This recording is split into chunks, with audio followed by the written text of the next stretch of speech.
Halo, Drak Indonesiaku. Ada anekdot di tengah masyarakat kita tentang Alkisah, sebuah suku pedalaman menjual hasil tangkapan ularnya kepada pedagang keliling yang berasal dari kota. Pedagang keliling tersebut lalu membeli ular itu dengan harga murah. Kemudian dia bawa ke kota. Sesampai di kota, ular itu lalu dia olah. Kulitnya dikupas dan dagingnya dia olah menjadi daging siap saji. Hasil olahan kulit ular tersebut dia jual ke pengrajin tas dan sepatu dengan harga yang sangat fantastis. Sementara daging olahannya dia jual kembali ke suku pedalaman tersebut. Penduduk suku pedalaman dengan bangganya membeli daging olahan pedagang keliling tersebut. Sedangkan daging olahan itu berasal dari ular yang dijual kepada pedagang keliling tersebut. Anekdot yang saya ceritakan ini hampir sama dengan pengelolaan sumber daya alam dan hasil bumi kita, seperti nikel, timah, minyak bumi, batu bara, dan lain-lainnya. Begitu juga rempah-rempah hasil bumi kita. Hampir semua sumber daya alam kita dijual mentah ke luar negeri tanpa dilakukan hilirisasi. Ini bukan bodoh lagi, ini sudah seperti bangsa primitif. Sebagaimana emas kita di Papua berpuluh-puluh tahun sejak 1967 dikeruk dari tanah Papua, dibawa begitu saja ke luar negeri. Dari puncak gunung Esbek mereka aliri biji-biji emas dan kandungan lainnya melalui pipa-pipa sepanjang 115 km menuju pelabuhan Amamapare dan lalu dimasukkan ke dalam kapal yang sudah penuh. Setelah itu mereka bawa ke negaranya. Ini bukan hitungan kiloan lagi, hitungan ratusan ton lagi, tetapi sudah puluhan miliar ton emas kita dan kandungan lainnya hilang dibawa ke negara luar, dan Indonesia cuma gigit jari.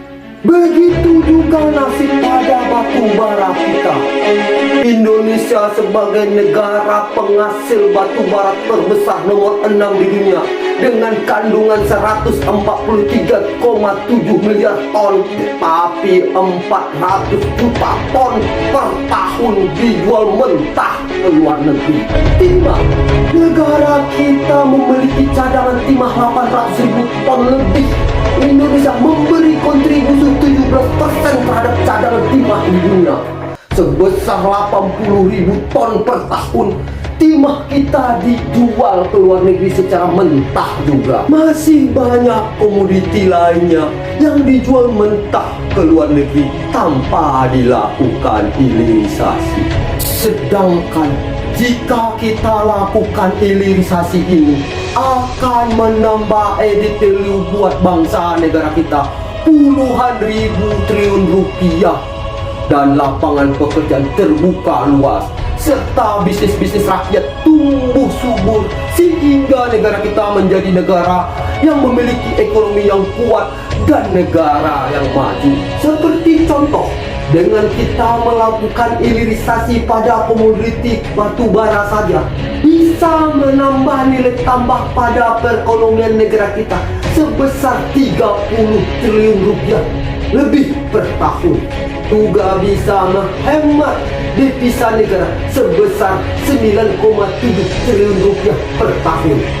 Juga menghemat neraca perdagangan kita sebesar 5,5 triliun rupiah per tahun. Banyak lagi multiplier efek yang didapat dengan melakukan hilirisasi batu bara ini. Satu lagi contoh keuntungan melakukan hilirisasi ini adalah hilirisasi nikel yang dilakukan oleh Presiden Jokowi.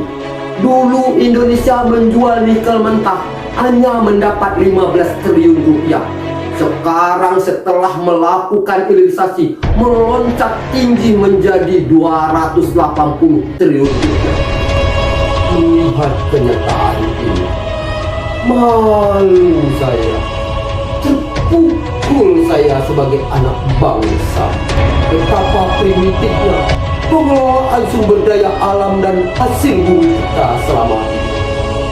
Jiwa saya tersontak, darah saya mendidih. Kebodohan pengelolaan sumber daya alam dan hasil bumi kita ini harus kita akhiri di 2024. Semua komoditi hasil bumi dan hasil sumber daya alam kita mesti 100% dilakukan hilirisasi. Tidak ada lagi dijual secara mentah. Hilirisasi yang dilakukan harus berprinsip